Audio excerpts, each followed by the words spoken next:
Allahabad high court ने रिक्त सीटें भरने के लिए 6 सप्ताह में निर्णय लेने के आदेश दिए हैं। बता दें, हाईकोर्ट में दारोगा भर्ती में खाली पदों को सफल अभ्यर्थियों से भरने की मांग वाली याचिका पर सुनवाई हुई।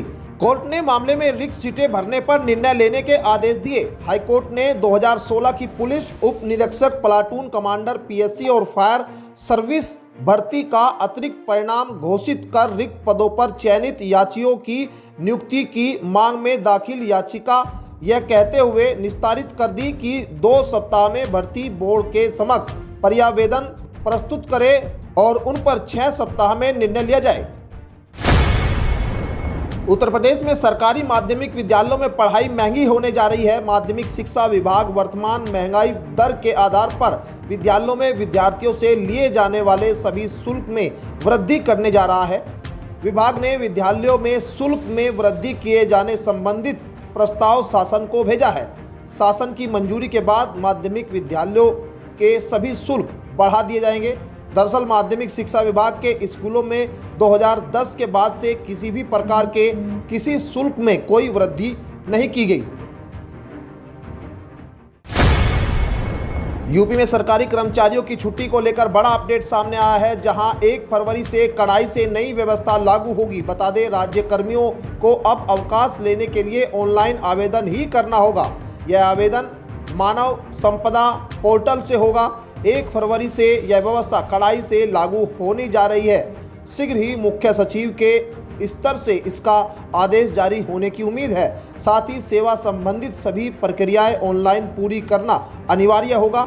इससे पहले भी सरकार कई बार राज्य कर्मचारियों को मानव संपदा पोर्टल के जरिए ही छुट्टी के लिए आवेदन करने के निर्देश दे चुकी है।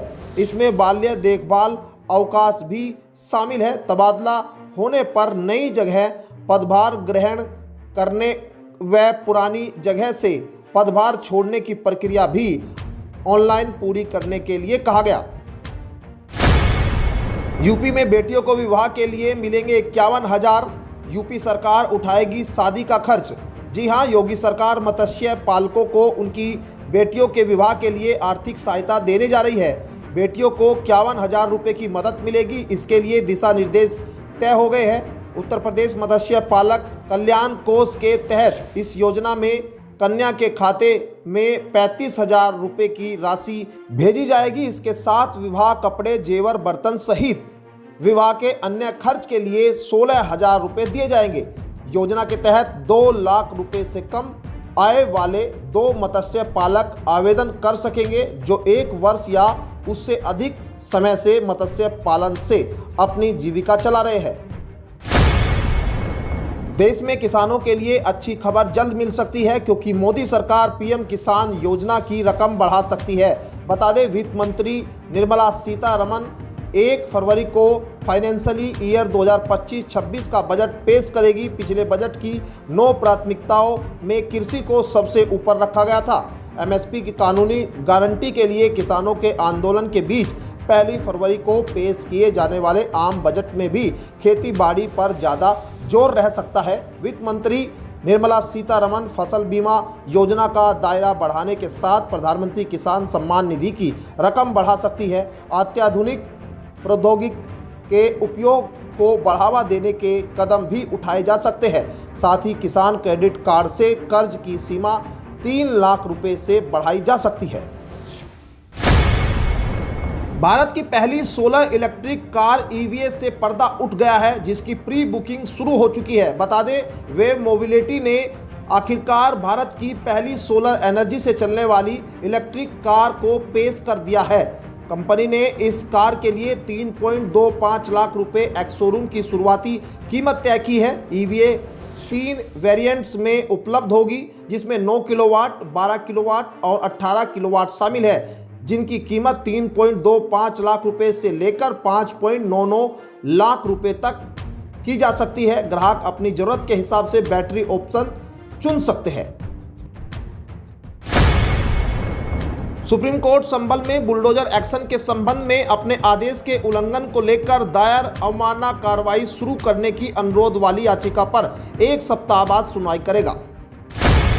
उपराष्ट्रपति जगदीप धनखड़ ने लखनऊ के अवध शिल्प ग्राम में आयोजित 3 दिवसीय उत्तर प्रदेश दिवस समारोह का शुभारंभ किया। इस मौके पर उन्होंने मुख्यमंत्री युवा उद्यमी विकास योजना का उद्घाटन किया और 5 युवाओं को लोन वितरित किया। इस मौके पर कार्यक्रम को संबोधित करते हुए उन्होंने कहा कि बीते 8 साल में यूपी उत्तम प्रदेश बन गया है। यहाँ पर अनलिमिटेड पोटेंशियल और सुखद वातावरण है। 2018 से राज्य की स्थापना दिवस मनाने की परंपरा अद्भुत है। आज जो योजना उन्होंने लॉन्च की है वह आज की जरूरत है। मुख्यमंत्री योगी ने अपना उद्योग शुरू करने को आसान बनाया है। लखनऊ में 1000 रुपये से एआई हब बनाएगी सीपी। विश्व आर्थिक मंच पर यूपी को मिले कई प्रस्ताव। विश्व आर्थिक मंच दावोस में उत्तर प्रदेश को निवेश के कई प्रमुख प्रस्ताव मिले हैं। सीफी ने लखनऊ में एआई हब बनाने का ऐलान किया है। दावोस में विश्व आर्थिक मंच सम्मेलन में उत्तर प्रदेश ने वैश्विक व राष्ट्रीय कंपनियों के साथ कई महत्वपूर्ण समझौते किए हैं। लॉर्ड्स मार्क इंडस्ट्री प्रदेश में 300 मेगावाट का सोलर प्लांट और रूफटॉप विंड एनर्जी टरबाइन स्थापित करने के लिए 1200 करोड़ रुपए का निवेश करेगी।